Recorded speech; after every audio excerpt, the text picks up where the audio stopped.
Və son dövrlərdə həqiqətən bu artıbdır. 3 yaşında, 5 yaşında, 6 yaşında uşaq gətirirlər. Bizə artıq böyrək daşı formalaşıb. Böyrək daşları daha çox böyrəyin hansı funksiyasını zədələyir? Ağrı verməsə belə o öz işini görür orada və bu böyrəyin hətta itirilməsinə qədər gətirib çıxaran xəstələr görmüşük dəfələrlə. Hər böyrək daşı əməliyyat olunmalıdırmı? Xüsusilə 1 sm-ın üstündə bir böyrək daşı varsa xəstədə burada dərman müalicəsi heç bir effekt verməz. Bəs hansı növ böyrək daşları daha təhlükəli hesab olunur? Sidik axar daşları təcili müalicə tələb edən daşlardır. Bir xəstə öz əli ilə sadəcə 7 millilik 15 dəqiqə davam edəcək bir əməliyyatdan qaçaraq bir orqanını itirdi. Yenidən həmin daşın təkrarlanma ehtimalı nə qədərdir və biz hansı həyat tərzi dəyişikliklərini tətbiq etsək həmin daşın təkrarlanma ehtimalı azalır? Pivə sidik qovucu effektə malikdir və bu da sidik yollarında daş olan xəstədə yaranan sidik miqdarının artmasına və daşın bu naporun qarşısında bir növ yuyulub getməyinə şərait yaradır.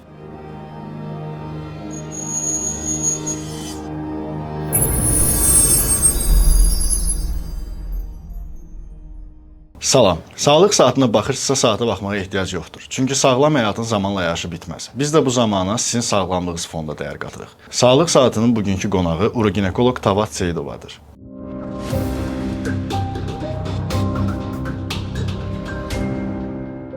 Salam Tavat xanım, necəsiniz? Çox sağ olun. Necə gedir işlər? Pasientlərlə yola gedə bilirsinizmi? Belə, hələ ki hər şey qaydasındadır. Tavat xanım, bugün sizinlə ən sıx qarşılaşılan uroloji problemlərdən biri olan böyrək daşları haqqında danışmaq istərdim. Ümumiyyətlə, insan orqanizmində böyrək daşları necə əmələ gəlir və ən çox hansı səbəblərə bağlıdır? Bu səbəblər arasında genetik səbəblər ola bilər və yaxud da ətraf mühit faktorları, müəyyən həyat tərzi faktorları da bildiyim qədərilə təsir edir. Sizin rastlaşdığınız ən çox hansı faktora bağlıdır böyrək daşı, niyə yaranır və böyrək daşlarının növləri haqqında istərdim danışaq. Böyrək daşları həm qadın, həm kişilər arasında kifayət qədər geniş yayılmış bir problemdir. Qadınlarda kişilərə nisbətən daha az görülür.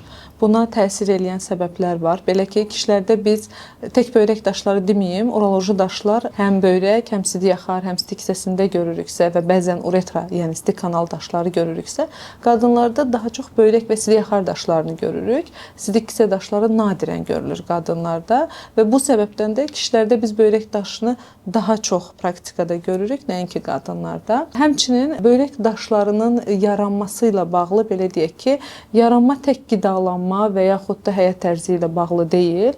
Yaranmasına səbəb olan bir çox amil var. Birincisi genetika. İkincisi böyrəyin quruluş anomaliyaları. Məsələn, atnalı dediyimiz böyrəklərdə sidikdə durğunluq daha çox olduğuna görə sidik daşları daha çox yaranır, böyrək daşları daha çox görülür. Həmçinin yaşlanma ilə bağlı prostatı böyümüş kişilərdə sidik hissə daşlarını biz daha çox görürük. Uretrada darlıqları olan, bu xüsusilə kişilərdə daha çox gördüyümüz problemlərdir. Uretra daşlarını görürük. Yəni bu amillər hansı ki böyrək daşlarına şərait yaradır? Genetik dediyimiz bu quruluş anomaliyaları, həmçinin qidalanma, həyat tərzi, gündəlik su istifadəsinin miqdarı və bəzən də yaşayış zonası belə buna təsir eləyə bilir. Növlərinə gəldikdə isə kalsium oksalat, fosfat daşları, urat daşları və infeksion struvit daşları da biz kifayət qədər çox görürük. Hər birinin yaranması üçün səbəblər fərqlidir. Müalicə taktikası fərqlidir. Xüsusilə də dərman müalicəsində taktika fərqlənir. Buna görə də böyrək daşını müalicə etdiyimiz zaman daşın həm sıxlığına, yerləşmə yerinə görə, həm də tərkibinə görə biz müalicəni dəyişə bilirik. Bəs hansı növ böyrək daşları daha təhlükəli hesab olunur? Burada daşın öz növü yox, daşın harda yerləşməsinə görə deyə bilərik ki, sidik axar daşları təcili müalicə tələb edən daşlardır. Belə ki, əgər sidik axarında daş varsa, bu böyrəkdə bir növ sidiyin süzülməsi tam bloklayır, böyrəkdə genişlənməyə yanaşı olaraq ikincili infeksiyaların qoşulması və böyrəyin infeksion xəstəliyi olan pielonefritə gətirib çıxarır. Buna görə də əgər daş sidik axarlarındadırsa, bu zaman təxirə salınmaz tədbirlərin görülməsini xüsusilə vurğulayır və xəstəyə məsləhət görürük. Bir çox insan bu böyrək daşlarından əziyyət çəkdikdə ilk üsul olaraq, yəni belə deyim, o daşdan canını qurtarmaq üçün ilk olaraq əməliyyata yönəlmək istəyirlər. Dövrümüzdə onsuz müasir tibbi texnologiyanın da müalicə üsulları kimi daha çox əməliyyatlara yönləndirilir. Sual vermək istərdim ki, məgər hər böyrək daşı əməliyyat olunmalıdırmı? Xeyr, hər böyrək daşı əməliyyat olunmur. Burada daşın ölçüsü, yerləşmə yeri, sıxlığı nəzərə alınır. Təbii ki, ilkin olaraq bizə də xəstəyə də rahat olanı dərman müalicəsidir, amma bütün daşlar da dərman müalicəsinə tabe olmaya bilir. Əgər daşlar kiçik ölçülüdürsə, xüsusilə 5, 6, 7 milliyə qədərdirsə, xəstədə sidik yollarında kəskin durğunluğa gətirib çıxarmırsa, bu zaman dərman müalicəsi ilə biz müalicəmizə başlayırıq. Nəticə əldə etsək ki, bunu biz bir həftə 10 gün ərzində nəticəni əldə edirik adətən. Əgər bir həftə 10 gün ərzində biz nəticə əldə etməsək, bu zaman artıq cərrahi üsullara üst tuturuq. Əgər daş ölçüsü böyükdürsə, xüsusilə 1 sm-ın üstündə bir böyrək daşı varsa xəstədə, burada dərman müalicəsi heç bir effekt verməz. Bir mənalı bu cərrahi yolla müalicə olunmalıdır. Böyrək daşlarının müalicəsində də sadaladığınız bu müasir müalicə metodları hansı ki, endoskopik alətlər günümüzdə xüsusilə istifadə olunur. Heç bir kəsik aparılmadan təbii dəliklərdən biz həm sidik hissəsində, həm sidik axarlarında, həm böyrək daxilində olan daşları təmizləyə bilirik. Bu da xəstənin həm problemdən tez bir zamanda qurtulmağına, onların sosial həyatlarına tez bir zamanda qayıtmağına şərait yaradır. Buna görə də xəstənin tələbi olarsa, hətta biz 6-7 millilik daşları bəzən bir həftə 10 gün gözləmədən də həmin anda əməliyyat edə bilirik. Lakin protokolda əgər bir daş 6-7 milliyə qədərdirsə və xəstənin ümumi habitusu şikayətləri buna şərait yaradırsa ki, biz bir həftə 10 gün dərman müalicəsini sınayaq, ilk etdiyimiz seçim bəli dərman müalicəsi olur. Məsələn, deyək ki, böyrək daşı 1 sm yarımdır və yaxud da 2 sm yaxındır. Bu daşın uzun müddətli müalicəsində daşı əritmək mümkündürmü? Yəni, bu sırf deməyə çalışdığım mövzu ondan ibarətdir ki, daşın ölçüsü daha önəmlidir, yoxsa sıxlığı? Yəni, deyək ki, daşın ölçüsü 1 sm-dən yüksəkdir, amma sıxlığı ona əl verir ki, onu müəyyən bir dərmanlarla, uzun müddətli əlbəttə ki, dərmanlarla onu əritmək mümkündür.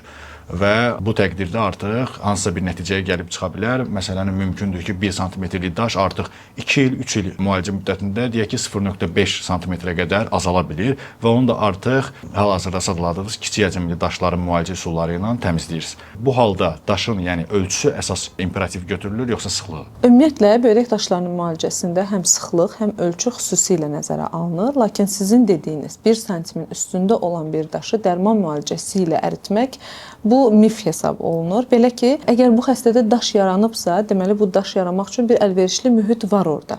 Və bu daş artıq 1 sm ölçüyə çatıbsa, biz dərman müalicəsi tətbiq etsək belə, onun ölçüsü hardasa sabit qala bilər. Amma daha az olacaq və yaxud da kiçiləcək. Bu belə deyək də düzgün bir yanaşma olmaz. İllərlə xəstəni boş-boşuna dərman müalicəsinə tabe tutmuş olarıq və son nəticədə nə xəstə bundan məmnun qalmaz, ya da bu xəstə artıq böyrək daşından xilas olmaz. Əgər son nəticədə böyrək daşı 1 sm-in üzərindədirsə, bu zaman bir mənalı əməliyyat. Əməliyyatın növünü seçərkən bəli, daşın ölçüsü, yerləşmə yeri və sıxlığı bunlar mütləq nəzərə alınır ki, hər birinə görə tətbiq edilən əməliyyat fərqlidir. O zaman bütün daşlar əməliyyat olunmamalıdır, sadə üsullarla da müalicə oluna bilir və təmizlənə bilir. Əgər daşın ölçüsü bəli kiçikdirsə, bu zaman dərman müalicəsi kifayət qədər effektivlidir. Deyək ki, bir şəxsdə müəyyən müddət öncə böyrək daşı olub və o əməliyyat, deyək ki, lazer əməliyyatı və yaxud da digər üsulla təmizlənilərək çıxarılıb həmin daş. Yenidən həmin daşın təkrarlanma ehtimalı nə qədərdir və biz hansı həyat tərzi dəyişikliklərini tətbiq etsək, həmin daşın təkrarlanma ehtimalı azalır? Əgər bir xəstədə böyrək daşı bir dəfə yaranıbsa, deməli buna şərait yaradan bir amil var. Bu genetika da ola bilər, bu qidalanma həyat tərzi də ola bilər və yaxud da böyrəyin anatomik quruluşu da ola bilər. Bu daşı təmizlədik, böyrək tam təmizdir, rahatdır. Bu xəstədə heç zaman daş görülməyəcək, belə bir qayda yoxdur.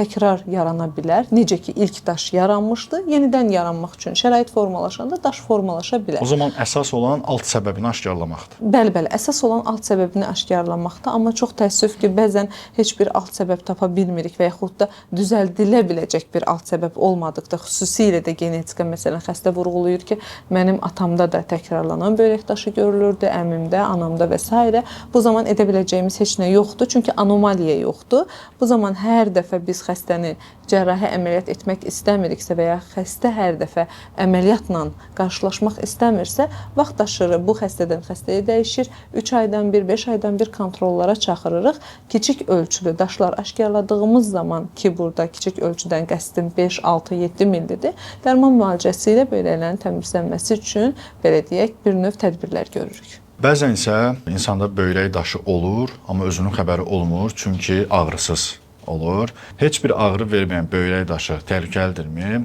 və ağrı verməyən daş böyrəyə ziyan vururmu?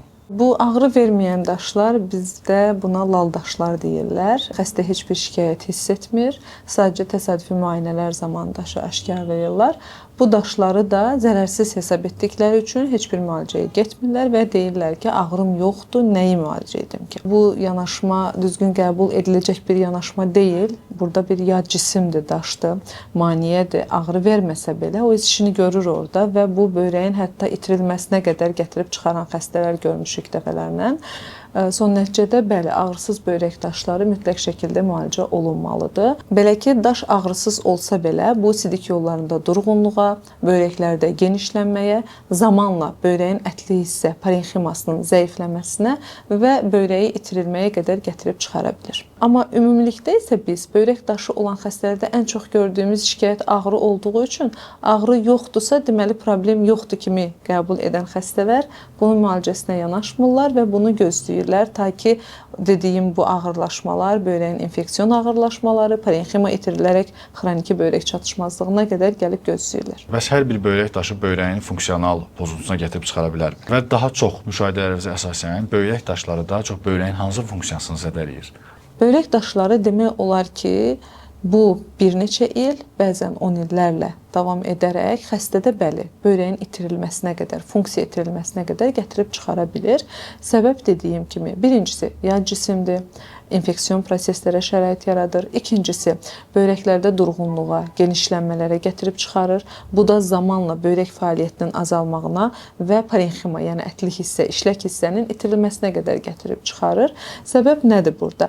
Zamanla böyrəyin daxilində yaranan sidik gəlib sidik hissəsinə boşala bilmir. Xüsusilə axar daşlarında biz bunu çox görürük və böyrək sanki fəaliyyətini bir növ azaldır ki, yaranan sidik miqdarı azalsın. Çünki yaranan sidik boşalmır və mexaniki olaraq onun ətli hissəsini sıxır.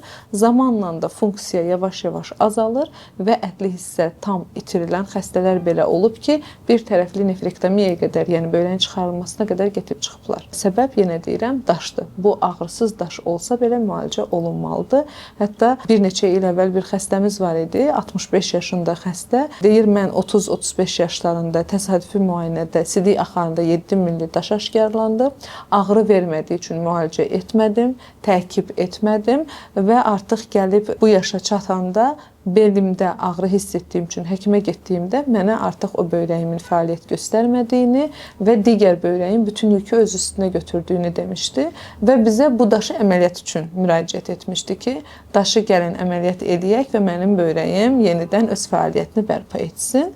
Təbii ki, biz böyrək fəaliyyətinin müayinə üsulu var, sintiqrafiya, böyrəyin nə dərəcədə işlədiyini görmək üçün müayinələr apardıq və artıq bu xəstədə böyrəyin fəaliyyət göstərmədiyini aşkarladığımız üçün xəstədə xroniki ağrıya və infeksiyaya yer, mühit, şərait yaratdığı üçün o böyrəyi çıxartmaq məcburiyyətində qaldıq. Yəni bir xəstə öz əli ilə sadəcə 7 millilik 15 dəqiqə davam edəcək bir əməliyyatdan qaçaraq bir orqanını itirdi. Bəs böyrək daşları hansı simptomlarla özünü biruzə verir? Məsələn, hansı nahiyələrdə sırf daha çox ağrı müşahidə olunur və yaxud da digər yan təsirlər və yüksək temperatur ola bilər və yaxud da hər hansısa bir pozuntular və ya dəyişikliklər ən çox özünü hansı simptomlarla biruzə verir? Böyrək və sidik yolları, hətta sidik hissəsinin daşları belə hər hissinin özünə məxsus şikayətləri olur. Xüsusilə də ağrıda biz artıq xəstəyi ilk müayinə etdiyimizdə, anamnez topladığımızda xəstənin daşının təxmin olaraq böyrəkdənmi, sidik axarındamı, sidik hissəsində olduğunu öncədən bilə bilirik. Əsas şikayətlər nələrdir? Birincisi ağrı. Xəstəni ən çox həkimə müraciət etməyə, belə deyək də, vadar edəndə məhz bu olur. İkincisi, sidikdə qan görürük. Bu, böyrəyin sidik yollarının seleklik qişrasını cızması səbəbilə sidikdə qan görülür. Temperatur, bu ikincili infeksiyalarla bağlı olur, durğunluğa əsasən. Daha sonra bir də var ürək bulanma, qusma, halsızlıq. Bunlar da böyrəyin reflektor, belə deyək ki, sinir qıcıqlanmalarına bağlı mədənin, mədə-bağırsaqların şikayətləri də bu böyrək şikayətlərinə qoşulur. Və biz ağrıya əsasən necə müəyyən edirik? Əgər xəstə küt beldə ağrı hiss eləyirsə və ağrı ilə yanaşı olaraq dediyim bu iltihab, yəni temperatur şikayətləri görürsə, daha çox böyrək daşlarından şübhələnirik. Əgər axar daşıdırsa, bu zaman xəstədə böyrəkdə ağrı, pils qasıq nahiyəsində ağrı hiss edirlər. Bu bizə göstərir ki, xəstənin sidik axarlarında daş var. Bir də var, xəstə deyir ki, mən bəzən sidiyimi qırıq-qırıq boşaldıram və həmin zaman məndə sidikdə qan da görülür. Bu daha çox sadaladığım bu yaşlı xəstələrdə prostat böyüməsinə bağlı olaraq gördüyümüz sidik hissə daşlarında görülür. Hələ daşlar formalaşmamışdan öncə bildiyim qədərilə ümumi olaraq uroloji sistem müəyyən bir duz kristalları ilə kristallaşır. Yəni belə xarakterizə olunur ki, artıq sizin uroloji sistemdə müəyyən bir kristallaşma mövcuddur və bu get-gedə də yayılmağa doğru gedir. Sual vermək istərdim ki, bu böyrəklə bağlı həmişə danışanda hamıya məsləhət verirlər ki, ümumiyyətlə duzdan uzaq durun. Ümumiyyətlə böyrək sistemində problem olan və yaxud da böyrəkləri sağlam qalmasını istəyən bir insan duzdan tamamilə mi uzaq durmalıdır, yoxsa müəyyən qədər istifadə etsəm olarmı?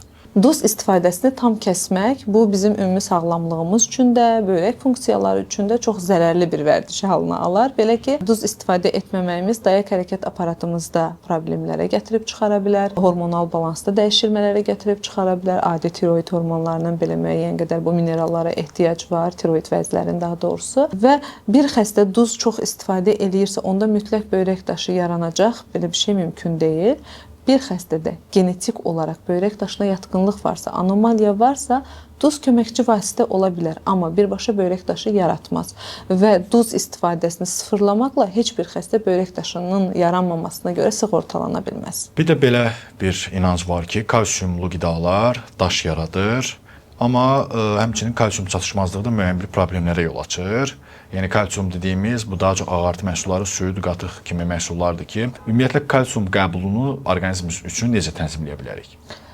Kalsium tərkibli daşlar, bəli, böyrək daşlarının əksəriyyəti kalsium oksalat, kalsium fosfat daşlarıdır. Bəli, kalsium böyrək daşlarının yaranmasında mühüm rol oynayır, belə deyək. Amma kalsiumun istifadə etməməkdə dediyiniz kimi bizim üçün mənfi xüsusiyyətləri ola bilər. Bu bizim vurğuladığım bu sümük dayaq hərəkət aparatı üçün ziyanlara gətirib çıxara bilər. Balans necə qurulmalıdır? Əgər bir xəstədə böyrək daşı yaranıbsa və daş müayinələri ki, biz öz əməliyyat etdiyimiz xəstələrin əksəriyyətində xırda da olsa bir hissə götürərək onu müayinə edib daşın tərkibini müəyyən etməyə çalışırıq ki, xəstəyə növbəti həyatında nisbətən o qidalardan uzaq durmağı məsləhət görürük. Bu cəhətdən bəli, daşın növünə görə kalsiumun istifadəsini nisbətən azalda bilərlər, amma sıfırlamaq qəti şəkildə düzgün deyil. Bir də belə bir nüans bizdə tez-tez təkrarlanır və son dövrlərdə həqiqətən bu artıbdır. 3 yaşında, 5 yaşında, 6 yaşında uşaq gətirirlər. Bizə artıq böyrək daşı formalaşıb. Bu həm ailə üçün belə deyək də böyük bir faciə kimi qarşılanılır, həm uşağın həyatı üçün təhlükədir. Bu yaşda daş yaranıbsa bunun gələcəyi böyrəklərini qorumaq məsələsi var. Və anamnez topladığımızda əksərən valideynlərin həkim məsləhəti olmadan kalsium preparatlarının istifadəsinə bağlı olur. Bəli. Uzun müddət kalsium istifadəsi böyrəklərdə daş yaranmaya gətirib çıxarır. Belə olan halda ilk işimiz o daşlardan o körpələri xilas etmək və daha sonra kalsium istifadəsinin bu qədər kontrolsuz edilməsinin qarşısını almaqdır. Valideynlərə məsləhətlərimizi veririk, amma bütün valideynlərə də səsimizi çatdıra bilmirik, çox təəssüf, və həqiqətən də çox rast gəlirik son dövrlər. Bu bilinçli analar yetişib artıq, onlar həkim məsləhəti olmadan bir çox mineralı, vitamini kontrolsuz istifadə edərək bunlardan xüsusilə kalsiumu vurğulaya bilərəm ki, böyrək daşlarına şərait yaradır. Bəs uşaqlıq yaşlarından, hələ uşaqlıq yaşlarından başlayaraq bir insan öz böyrək sağlamlığına necə diqqət etməlidir? Hansı vərdişlərdən və hansı qidalardan uzaq durmalı və tam əksinə hansı vərdişlərə daha yatqın olmalıdır? Ümumiyyətlə, uroloji sistemin sağlamlığı üçün lap körpə yaşımızdan edə biləcəyimiz ən yaxşı üsul maye qəbulumuzu balansda saxlamaqdır. Kifayət qədər maye qəbulu həm bizim böyrəklərimizin, sidiyaxarlar və stik hissəsinin sağlamlığı, həm xəstələrin yarandıqda belə onlardan tez bir zamanda qurtulmağımıza şərait yaradır. Mən hər xəstəyə belə bir məsləhət verirəm. Deyirəm, bu böyrəklər, sidiyaxarları borulu üzvlərdir. Yəni bir borudan nə qədər çox maye keçərsə, onun içərisi bir o qədər təmiz qalar. Nəinki durğun şəkildə daha az maye keçməsi orada lillənməyə, çöküntüyə gətirib çıxarır ki, bunun da ən çox fəsadı kimi biz böyrək daşı görürük həmin xəstələrdə. Maye az qəbul edir, fiziki yöndən aktivdir, tərləməsi çoxdur. Gün ərzində deyir 2 dəfə ya sidiyə çıxaram, ya çıxmaram. Bunu da bəzən fəxrlə deyən xəstələr də olur. və o xəstələrdə biz böyrək daşını daha çox görürük. Məsləhətim isə nə ola bilər? Sağlam qidalanma, balanslı qidalanma. Yəni mən ancaq ağartı məhsulları qəbul edeyim, kalsium tərkibli qidalar qəbul edeyim. Hətta ıspanaq bilirsiniz ki, bizim üçün xeyirli bir qidadır, amma onun artıq istifadəsi də böyrək daşlarına gətirib çıxarır. Ət məhsulları, xüsusilə qırmızı ətin çox istifadəsi bəli, uraq daşlarının yaranmasına çox şərait yaradır.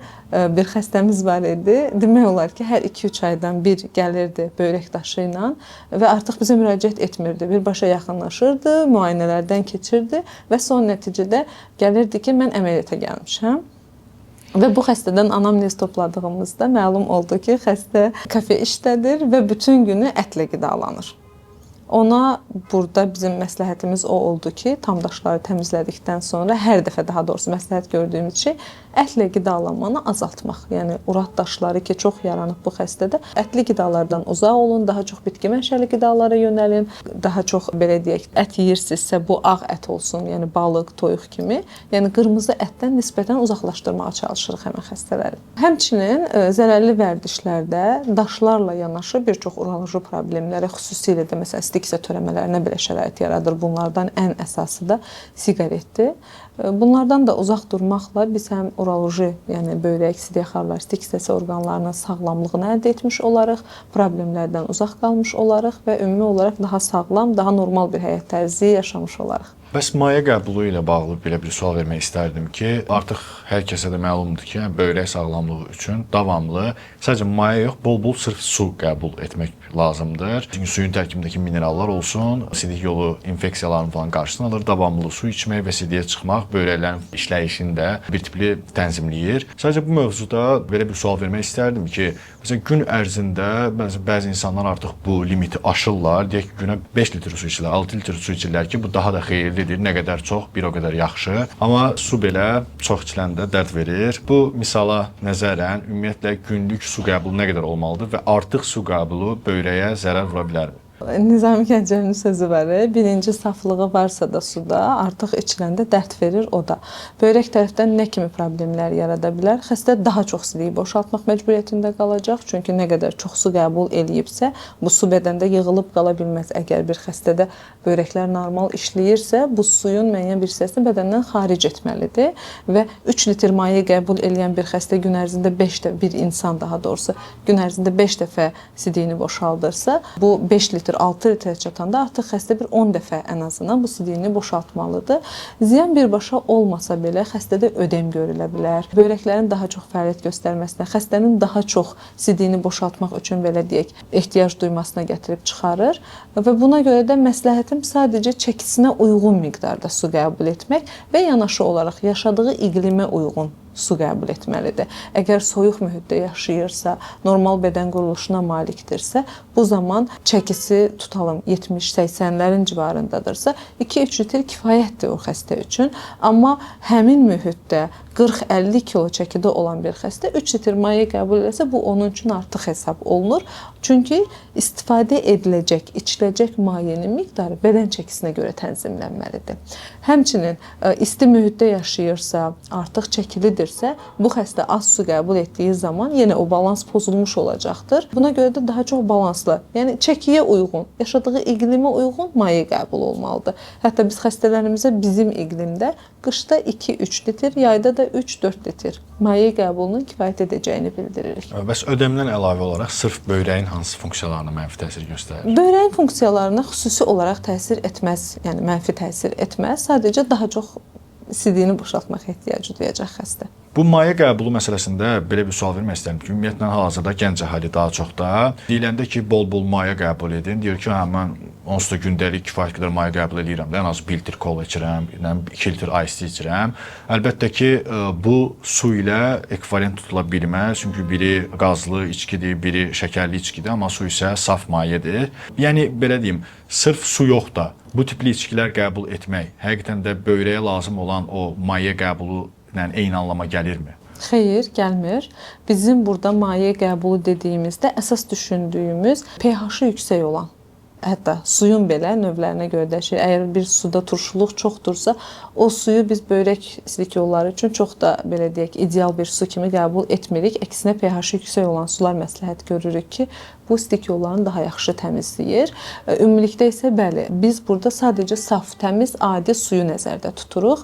Çünki saydığınız bu sular, tutalım kola, fanta kimi zərərli içkilər, bunlar əksinə, bunlar içməsə, yəni susuz qalsa daha çox xeyri olar. Nəinki onların qəbulu. Onların tərkibində şəkər var, kimyəvi məhsullar var. Bunların hər biri sidik yollarını qıcıqlandırır, bakteriya üçün şərait yaradır, sidik yollarının infeksiyası üçün şərait yaradır, daşlar üçün şərait yaradır. Yəni bizim maye dedikdə nəzərdə tutduğumuz o içkilər deyil. Maye dediyimizdə adi suyu nəzərdə tuturuq. Siz düz vurğuluyursunuz. Xəstələr də bəzən bu börək əməliyyatlarından sonra, xüsusilə bu börək daş əməliyyatlarından sonra biz onlara ən azından bir müddət maye istifadəsinə xüsusi diqqət etməyi məsləhət görürük və onlar deyir ki, bəli, mən gün ərzində 4 litr kompot içirəm. Bu da təbii ev şirəsidir, ziyanlı yoxdur bunun içərisində, amma bu düzgün deyil. Onun tərkibində şəkər var və bu şəkər də sidik yolları üçün ziyandır, artıq yükdür və bu bizim o maye dediyimiz kateqoriyaya daxil deyil. Bir də belə bir deyim var ki, pivə böyrək daşını salır. Bu mifdir yoxsa reallıq? Bu əslində reallıqdır.